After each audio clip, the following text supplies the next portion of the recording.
My next guest is going to be taking on Aaron Pico coming up here at Bellator 252 on November 12th. It is John DeJesus joining me here on the program for the very first time. John, how's it going?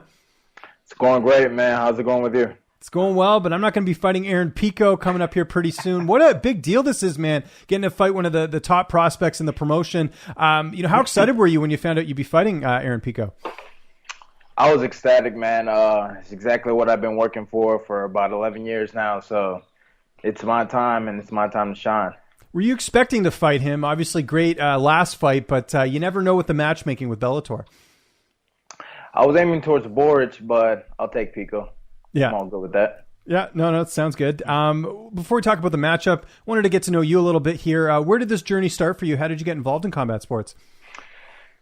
So it was a little over 11 years ago. Me and a couple of guys back in Hollywood, Florida, decided that we were going to start doing backyard boxing. Just regular glove stuff, no Masvidal stuff, just regular 16-ounce gloves, just fooling around. Found out I was pretty good. I was fast. I had a long reach. And I had a buddy of mine that used to train at American Top Team down there. And he was like, hey, man, you should look into American Top Team. You're pretty good at this with no training, so you should go check them out. I did. I checked out American Top Team Davey. Shout out to Borja down there. He was my head coach. He taught me basically everything I knew for 7 years, and never looked back. When was that moment you knew this was something you wanted to do as a career? Was it that first amateur fight? Was it a time in the training room? Where did you know this was your path? Early on, it was just fun. I was just doing it just because it was a good time. I liked to fight, and I was having a blast doing it. And then once my coaches started to see, on my very first day, I'll never forget it, my very first day, my first class was a Sun Shao class, which is, to the people who don't know, is what Kung Lee does. So I did my first Sun Shao class, and I was kicking and, punching and everything. My coach at the time comes up to me and goes, have you ever done anything like this before, this, that, and the third? I was like, a little bit of street boxing, that's about it. And he's like, all right, well, you have a lot of potential. So I kept doing it. I got better fast. I got better really fast. And my coaches started embedding this MMA dream in my head, saying, hey, man, you keep doing this. Years down the line, you could be, making some real money doing this, that, and the third. You're really good. You should just stick to it, this, that, and the third. And, it's like any MMA lover knows, once you get the bug, you get the bug hard. Yeah. So that's what happened with me. Awesome, man. That's great. And along with fighting, what else do you do for a living? Like, what's paying the bills for you right now? I currently actually just got off work. I'm an arborist. I work for Davy Tree. I work on trees all day long, dragging brush, cutting down trees, making them look good too, not just cutting them down, pruning them. That's basically I always tell people I get paid to work out as my strength and conditioning at the time. It is pretty intense. It's funny you mentioned this. About a month ago, I had to help a friend of mine cut down a tree by their house, and we were working with, probably guys like yourself, where you're up in the tree and you're cutting all the logs down. Right. And I live here in Vancouver, Canada, and there's tons of trees. So, we have some real big ones. Is it like you and another guy doing it, or do you do it by yourself? Because it's a pretty crazy, setup, just getting up there, cutting the trees down and doing everything else. So I was pretty impressed by what they were able to do. I've been doing it for a little over a year now. We have a crew. There's usually a foreman on the crew, somebody who's been doing it for years and leading the group. And it's usually about anywhere from 2 to 4 man crew. Nice. Or woman, whatever it is. And we get to work. We had a 8.5-hour day today. Cut down a dead spruce tree and cut down 8 other spruces. And I also pruned a linden tree today. Wow. So they were all massive work. We were pretty tired at the end of it, but that's what we do every day, and that's where I get my workout in. And had time to do the interview, man. I really appreciate that. That's great, because I know how draining that is, because I did it. Basically, when I did it, there was 2 guys doing the operation, and me and a couple other guys just like helping out, like sort of doing a favor. Had to actually carry the logs into the wood chipper. So that was a workout. Like, because it's not like all the pieces are kind of awkward, right? Like it's not like a typical like picking up a barbell. So it was interesting. I definitely felt it the next day, but props to you, man. That's a tough job. I got to say that. Let's talk about your Bellator debut, Bellator 244. Just an awesome fight. I know you would have liked the finish, but you must have been pretty happy with your performance. I was pretty happy with my performance, and like you said, I was so close to the finish. About 3 times in the fight, I had him hurt. It would have been nice, but hey, it is what it is. I got the dub on my debut. I got the world to see. I got the world to see what I'm truly about in the cage, and that not just any wrestler or any jiu-jitsu guy is going to take me down and dominate like most people think. I got jiu-jitsu in my back pocket. I'm a purple belt in jiu-jitsu. I also wrestle. So I just rather stand and bang and have fun in there. But, hey, I'm a mixed martial artist. At the end of the day, I'll do it all. Obviously taking on Aaron Pico. He's known for his wrestling. That's sort of what was, kind of getting his... there's a lot of hype, obviously, when he came in just from his wrestling background and how young he was. We know he's got some stand-up as well. He's got some, knockouts in his career. But stylistically, how do you look at this fight from your perspective? I've fought this fight multiple times in my career already. He's just the best wrestler I've fought. After I touch him, at first he's going to try to stand and bang with me because, like you said, he's got good hands. He's a Golden Gloves champion and whatnot.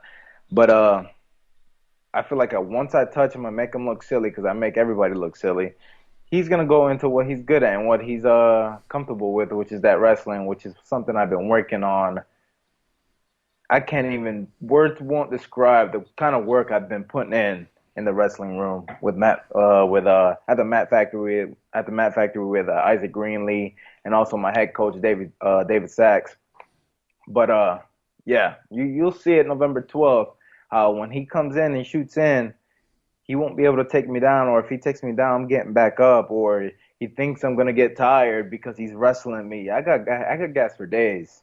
So I'm gonna surprise him when we get in there. He's thinking that this is gonna be a fight where he's gonna grind me down, take me down, make it dirty, make it grimy. There was an interview that he did where he said he's gonna elbow my eyeballs, punch my body, kick my legs, and he had this real intense look in his eye. And I could tell that he truly believes that deep down in his soul, he's going to run over me. I got another thing coming for him.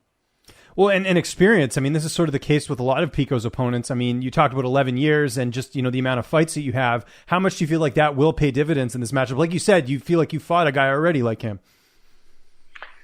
Like you said, 11 years in the game. I fought everybody. I fought the toughest of the tough. I've also fought some scrubs. But I've seen it all. That's where I'm trying to get at. I've been at multiple high-level gyms. I've seen all the styles. I'm not going to get surprised in there. I'm not afraid to fight. Fighting is what I do for fun. A lot of people like to say that, but they don't truly believe it. They start freaking out when they get in the cage. If you look at some of my past pictures in my fights or even my last fight, I have a smile from cheek to cheek because I'm having the time of my life when I'm in there. That's a dangerous person who's that loose, that comfortable in the cage. We talked about your coaches. What about training partners? Who are some of the guys that are helping you get ready for this fight? Yeah, my main head coach is David Sachs. He's been in the game for a long time. My boxing coach, Christopher Williams. My main sparring partner, Kama Worthy. You all know him in the UFC. Death Star. Jake Schilling, Kama Worthy's little brother, Shaka Worthy, Justin Patton, and the list goes on and on. Nick Brown, who's going to go do his thing on LFA. He's going to go fight for the strap soon. I got some high-level guys in Pittsburgh that are pushing me hard every single day, grinding with me each and every day, and we're all getting better. We're all going to make it to the top at some point. How did you end up training at that gym? Because you mentioned obviously being originally from Hollywood, Florida. What brought you out to Pittsburgh, especially this time of year? It gets a little cold. Right. Like I said before, I started with American Top Team Davie down in Hollywood, Florida, and I was with them for 7 years. I left them, went to Black Zillions for a few months. I think it was about 6 months or 6 to 8 months or whatnot. And then after that, my wife wanted to be closer to home, closer to family, to her parents, and we have a little man. We would have more help over here in Pittsburgh, and I was always down to relocate because I, spent my whole life in Florida, and I like the cold, so it was a makes it tougher. I swear to God, like I used to live in Toronto, and I know those winters get pretty brutal, and it's completely agree with that too. It does kind of make things a little bit makes you a little like I said, rougher, tougher, Right. Yeah, I'm with you there. How's the weight cut going ahead of this fight? Perfect. I don't ever miss with my weight cuts. My wife's professional nutritionist. So there you go.